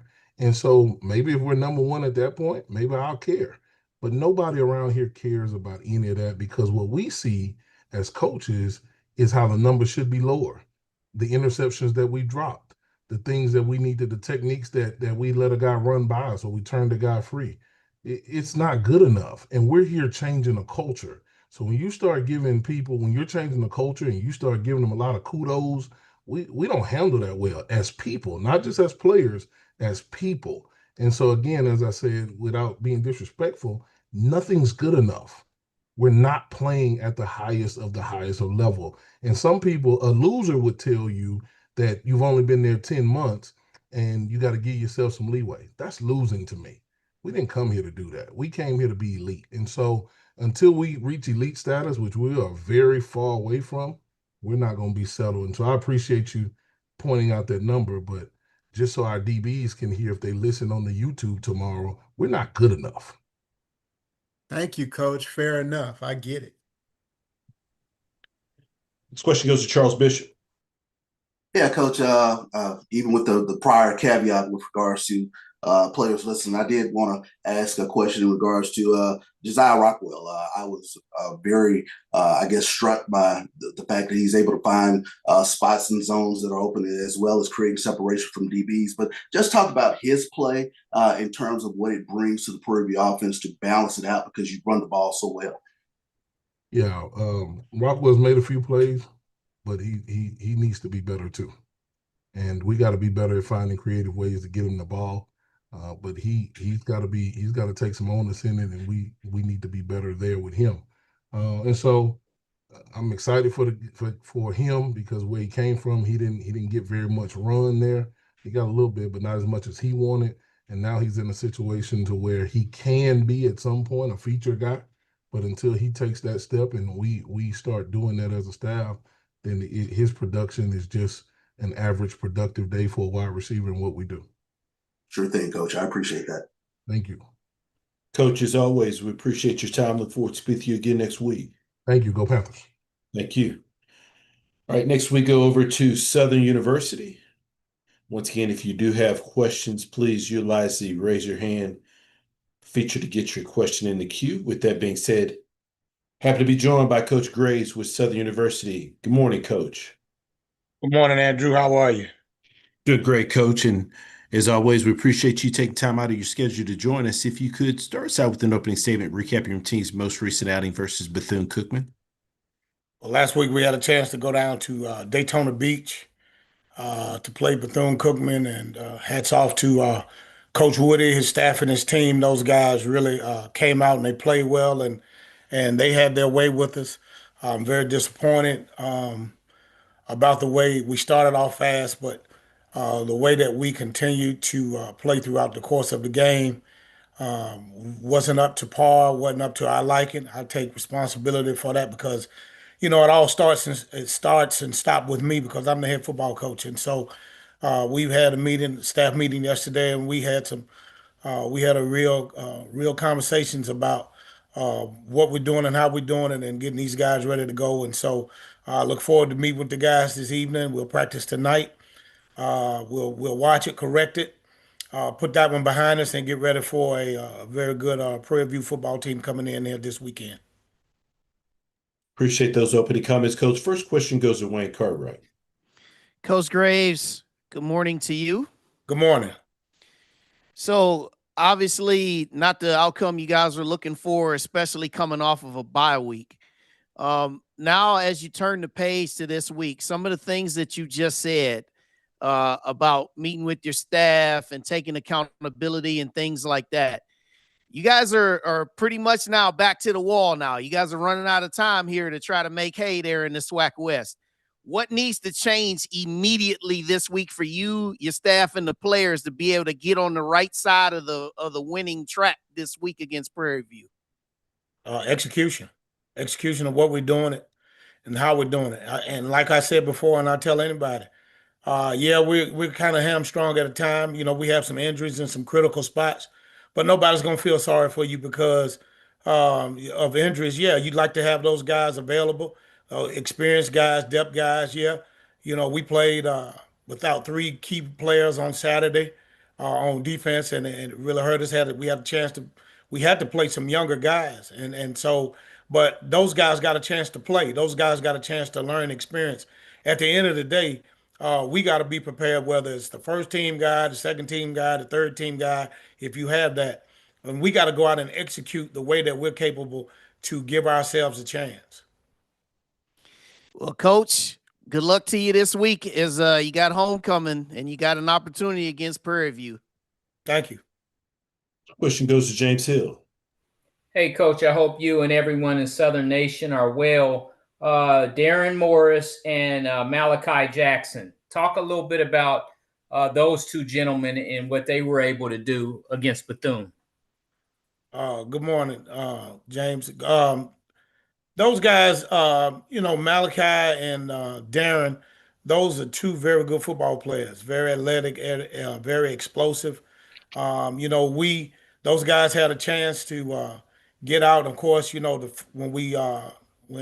Bethune-Cookman missed the field goal, we came right out and hit Demo for a 70-some yard touchdown pass, and then you got a chance to see his athletic ability, and then of course Malachi later with the pass and doing a great job of catching it and keeping himself in bounds for the touchdown. Those guys are explosive and athletic players and work really hard. And we just have to find ways to continue to get those guys the ball and allow them to be who they are, along with some of the other weapons we have. Thank you, Coach. Have a blessed week. Thank you. You too.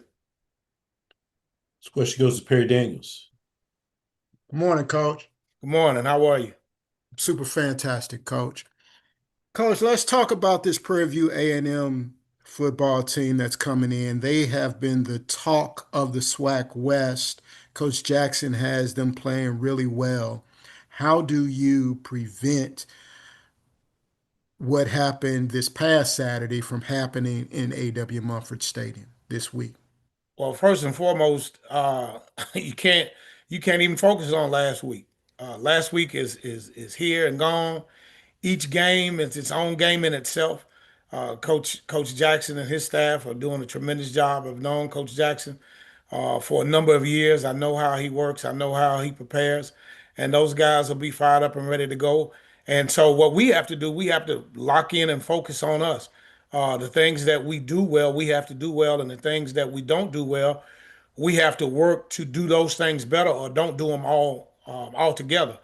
And so it's going to take a concerted effort for us in all three phases of the game to come together and play well in order to come out victorious.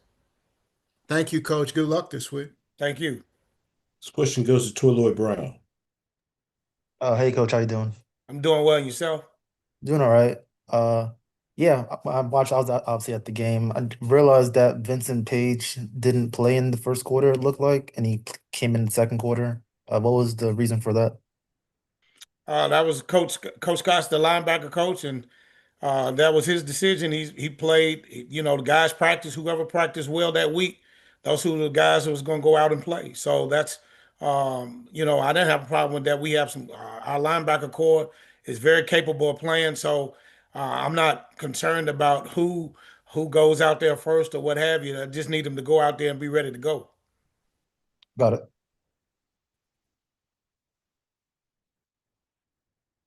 This question goes to Marvin Nichols. Good morning, Coach Gray. This is Marvin Nichols, MTMV Sports. The record doesn't always tell the full story of a team's heart or effort. How do you keep your guys motivated and unified in a season where the results haven't matched the work you've been putting in? It's real easy. I believe in our team. I believe in our players. Our players work hard. Their attitudes are good. They're still bought in.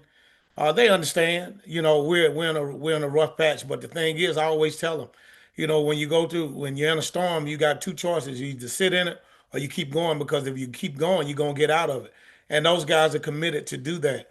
And all we have to do is continue to keep our head down and work. We got to, tune out the outside noise. We watch the film, and we know it's a play here, a play there, a mistake here, a mistake there, and things can be totally different. So at the end of the day, we just got to continue to go forward and trust and believe in what we're doing and how we're doing it. And we'll be fine. Thank you, Coach. Good luck to you next week. Thank you. Last question goes to Brandon King. Good morning, Coach Grace. How you doing? Good morning. Thank you. Wanted to ask you with obviously, coaches often say homecoming is not for the players, it's for everyone else. In light of that and some of the unfortunate curricular activities that have happened, including at Alcorn, what has been your message to your players, not only for their safety, but also anything you want to disseminate to their friends or family that may be coming down to watch the game and enjoy the festivities so everybody can get back to their destination safely? Well, first and foremost, let me say my thoughts and prayers go out to every institution and every family that's affected by these tragic and just unbelievably disheartening acts of violence, senseless acts of violence, whether it's at Alcorn, Jackson, South Carolina State, any other schools. I think they had situation at LSU and a few other places, and even at some high schools in Mississippi. It's very unfortunate and it's very disheartening. But the thing that I tell the players all the time, it is homecoming is for the alumni and fans that are coming home. We're already here, so there's no homecoming. You know, you get Saturday night after homecoming to enjoy the festivities. But the thing is, we just, same thing we did last year. Those guys, they know that they don't get caught up in the activities during the week. We make sure that we're doing things to kind of keep them away from some of those activities. But more importantly, it's a commitment from them to, say, hey, we're going to commit to being focused to prepare for this week and this game this week. And, you just have to be diligent and paying attention to your surroundings and things that are going on. It's unfortunate the things that are happening, but everybody just has to stay safe. Everybody has to stay aware and make sure that they enjoy themselves, but also make sure that they stay safe. Thank you, Coach, for that insight, and good luck this week. Thank you.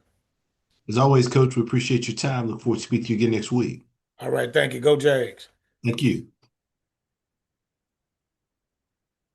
All right, next we go over to Texas Southern, and Coach Chris Dishman will pause momentarily. Thank you for your patience.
All right, we are working to connect with Coach Dishman with Texas Southern. We appreciate your patience. We'll be back momentarily.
Once again, if you do have questions, please utilize the raise your hand feature to get your question in the queue. With that being said, happy to be joined by Coach Dishman with Texas Southern. Good morning, Coach.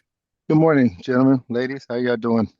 Great, Coach, and thank you for joining us. Coach, if you could start us out with an opening statement recapping your team's most recent outing versus Grambling. Well, first, it's my first time being down there, but other coaches have told me how hard it is to win down there, and it was a good win for us, and it was a hard win, but it was a very good win for us. I think our team is coming along right now, is gelling at the right moments, and we're just trying to win one game at a time and see how it happens. Appreciate those opening comments, Coach. First question goes to Wayne Cartwright. Hey, Coach Chris Dishman, how are you today? Wayne, you? Doing well. So, Coach, 4 turnovers that your defense forced, and you guys were very opportunistic the entire night. Can you talk about how impressed you are with just how much your defense continues to get better week after week? Well, that's one of our goals, to get better each week, not only defensively, but our offense, special teams, to try to get better each and every week and just see what happens. We're just trying to win one game a week and see what happens at the end of the season. Coach, appreciate to talk to you this week, and we know you got homecoming against Lynchburg this week. Yes, sir, we do. Question goes to James Hill. Hey, Coach, I hope you and everyone in Houston are well. Rushing yards as well as third down efficiency. Can you talk about that as seen in your game at Grambling? Well, it's a formula out there that is always stay the formula is win third down, be able to run the ball, have less turnovers than your opponent, and have less penalties than your opponents. Those 4 criteria as far as winning the football game, those 4 criteria always stay true to itself. So those are criteria we go by.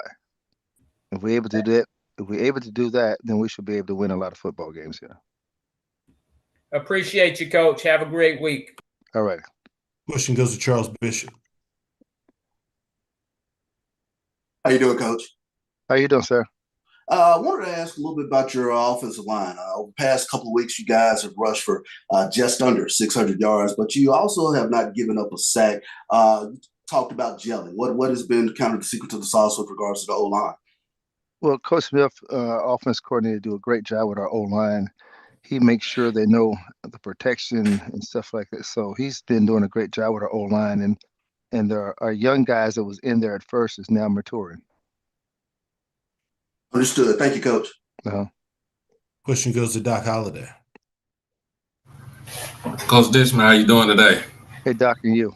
I'm doing good. I see as far as with the running game ran for over 228 yards. Talk about your running backs and what are some things that you see in all your runners?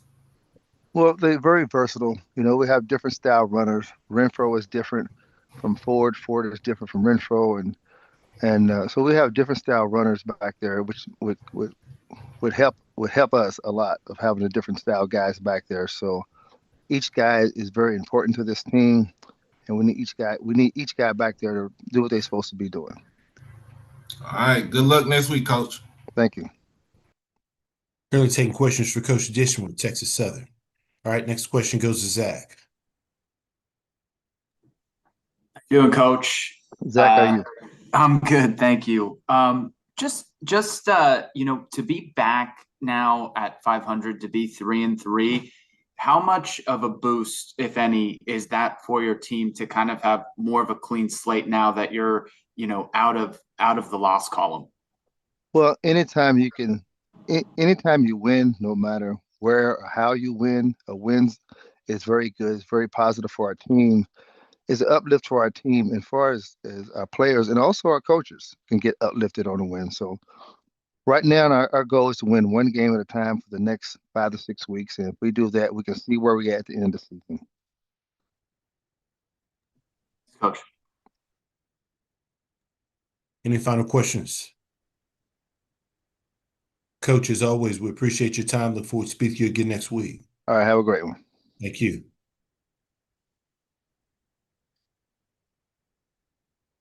All right, we now get set to go over to Jackson State and Coach T.C. Taylor. Once again, if you have a question, please utilize the raise your hand feature here on Zoom to get your question in the queue.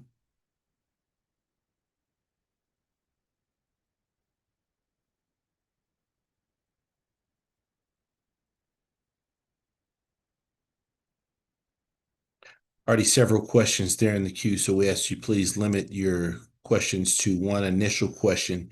If we've got additional time, we will work our way back around to get additional questions answered. With that being said, happy to be joined by Coach Taylor with Jackson State. Good morning, Coach.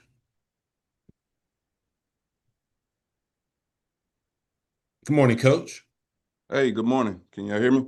Yes, sir. All right. Coach, if you could start us out with an opening statement recapping your team's game versus Alabama State.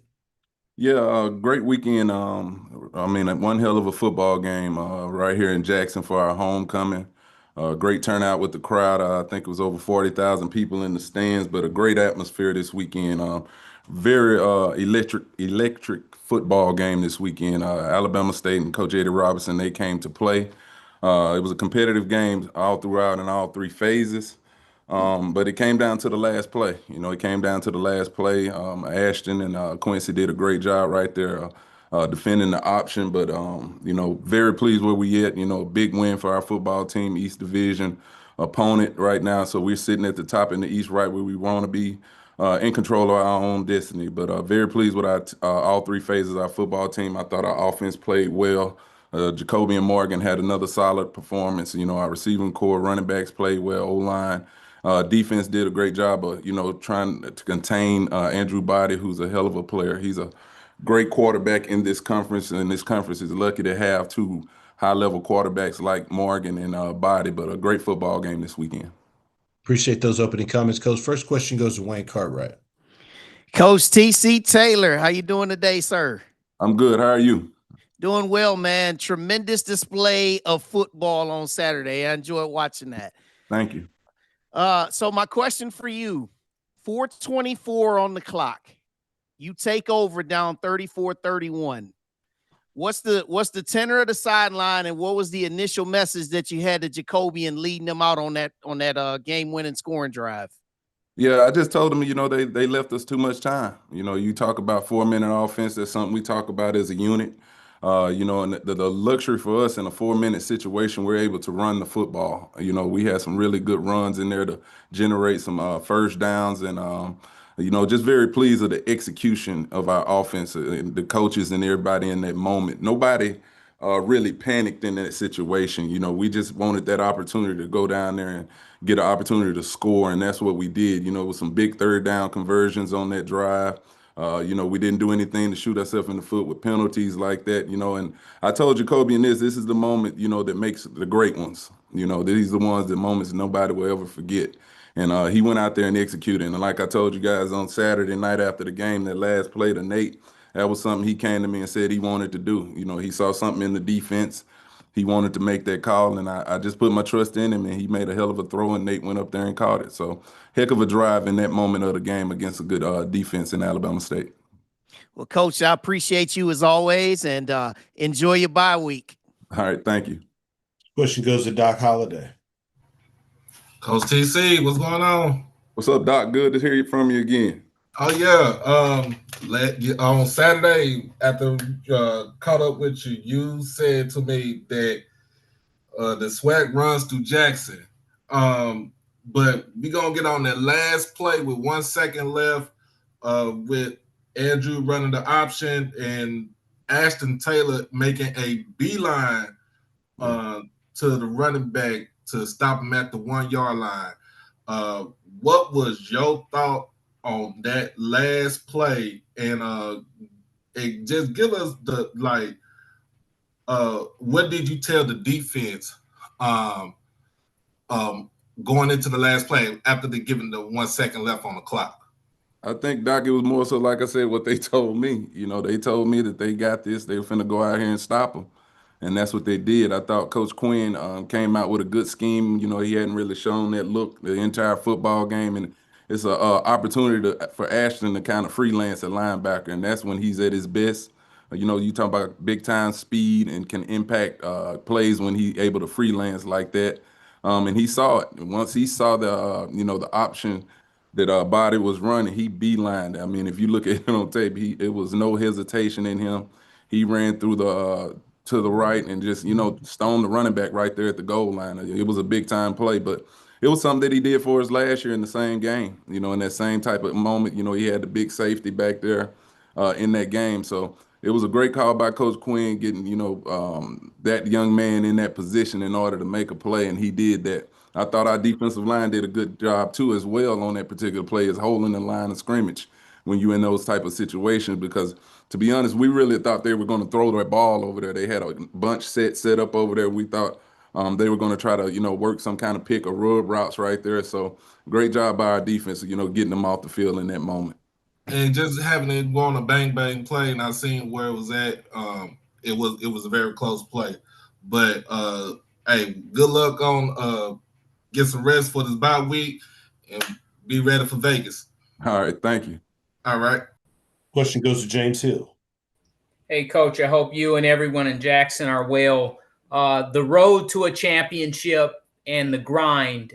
During that road to championships, there's these special games, and you just competed in one. Can you talk about this game and how special it was to get it done? These are memorable games, some of the greatest in history. Oh, definitely. I played in them, and now I'm fortunate enough to be coaching in some great memorable matchups in this SWAC conference. But when you talk about the SWAC, you talk about a lot of legendary players, legendary moments, and I think this game last weekend ranks right up there with any of them. But it gets your football team ready for those later times in the year. We had to. We talked about getting to a Celebration Bowl, and we know that when people come to play Jackson State, it's going to be a tough game no matter who the opponent is. And Alabama State, like I said, they brought it. They did not go away. It was a dogfight to the end. But, the resiliency that our team showed in this game, I was just talking about the Doc with them that get that last play on the 1.5 yard line, and for us to go out there and find a way to stop them not scoring in that moment. It says a lot about this football team as a whole, and then the 4-minute period for us to have to go down there and go up in a game like that. Then we get that penalty on the PAT, and we have to, Beza has to have I mean, he nailed it, the kickoff. We were backed up, but he did a good job of kicking it, as deep as he could right there. So these kind of games, that they make the great ones and the ones that'll never be forgotten. And it was some guys out there this past weekend, that solidified themselves in history here. Congratulations on that victory, and we look forward to covering you going forward. All right, thank you. Question goes to Kayla Sweezy. Hi, Coach. I hope you're doing well. I want to take a moment to first congratulate you on that win and acknowledge that. But as I look ahead just at your schedule and the game coming up in Vegas against Grambling, I'm currently working on a story on the Raiders and just their deep history with HBCUs. What does it mean to be able to go play at Allegiant Stadium and bring HBCU football to the West Coast, to maybe a crowd who doesn't typically see it, and in such a historic fashion, with this being the first time? Yeah, I think it's huge for HBCU football to go out on the West Coast. For us as a program, we got a huge alumni base out that way, and a lot of them can't get to Mississippi to some of these games. So we're going to take it over there and, allow those fans over there to see us play a football game. But it's going to be a great turnout. I mean, the buzz is all over the place right now for that game. Grambling is a team that beat us last year. That we went to Grambling, they beat us pretty good, almost about 3 touchdowns. So we got to come out and play, but this pays dividends. Then a lot of our players are excited about the opportunity of playing in an NFL stadium, so they're excited about it. I know the fans are excited about it. It's going to be great for HBCU football, and we look forward to next weekend. Thank you, Coach. Thank you. Question goes to Perry Daniels. Congratulations, Coach. Thank you. Appreciate it, Perry. Big win, big win. Thank you. Coach, we after the stop, we had a chance to see you display some emotion that we don't normally get a chance to see. Talk about what was going through your mind and emotions at that moment. Yeah, it was a lot. Like I said, as a former player here, I done had some great games at the vet, some tough losses against that, a tough loss against that school at the vet. And at that moment, for that game to finish that type of way, I mean, it all just came out in that moment. I just wanted to run over there. I just took off running. I don't even know why. It just came out of me. I took off running, and just happy for our team to get that win. The fans, I mean, they were electric the entire game. It was one of the loudest days I've ever been a part of in the vet, but it was a lot of emotions come out in that type of game like that, because a game like that has so much effect on what December or what a SWAC championship, all of the goals that we set, East Division championship, because like I said, Alabama State is a really good football team. You can't take nothing away from them. They are as advertised, and it just came out of me at that moment, and I couldn't contain myself. And once everything settled down, I was like, oh, let me cool down now. I got to go shake Coach Eddie Robb hand, get over here to the band and everything. But hey, we enjoyed that one. I have to say that was one of my greatest moments in that stadium. Well, you deserve to let your hair down a little bit there, Coach. And the two institutions are developing a great rivalry. Good luck to you in the future. All right. Thank you, Perry. Question goes to Charles Bishop. How you doing, Coach? Hey, Chuck, how you doing? I'm good. Let me ask this question. This is Jacobian's second 5-touchdown game for Jackson State. And I know you're well-versed in Jackson State football history, but I wanted to ask, just with regards to what he has on the ledger during his time at Jackson State, where do you think he's starting to kind of cement himself with regards to Jackson State football history? I think it's still a lot of football left for him. He's steady, writing his story in the history books right now. And it's because we still have 5 games left, potentially 2 more after that.